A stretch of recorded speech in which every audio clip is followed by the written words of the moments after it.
It's Austin Smallwood with the SCR Legal Hotline to walk you through the upcoming changes to SCR Form 370, the buyer's agreement to occupy prior to closing. Please note for this video that any language highlighted in yellow is new verbiage, and any language in red is existing verbiage in the form that has been moved to a different place in the new version.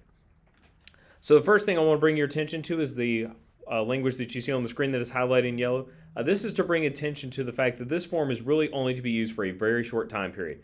Buyer needs to stay for an additional, and needs to get in a day before closing, needs to get in on a Friday before a Monday closing, some very short time period.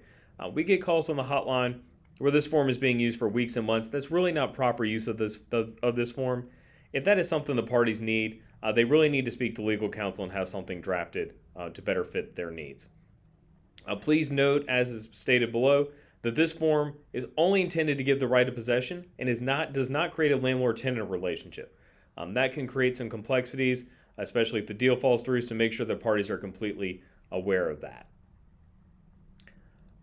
The next few changes we made is previously the form did not have a time that occupancy would occur, so we have amended this form to say that the date the occupancy will occur and at what time.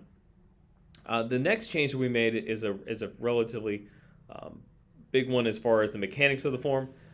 Instead of rent, it's now going to be called an occupancy throughout the contract.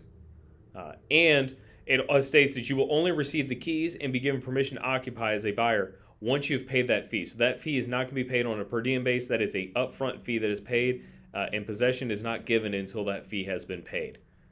You'll see in paragraph 5 where now the parties will discuss whether or not the utilities are going to be moved over to the buyer's name or if they will stay in the seller's name for the duration of the agreement. And of course, if they're being moved to the buyer's name, then we need actually proof of transfer that utilities are now in the buyer's name prior to occupancy being granted.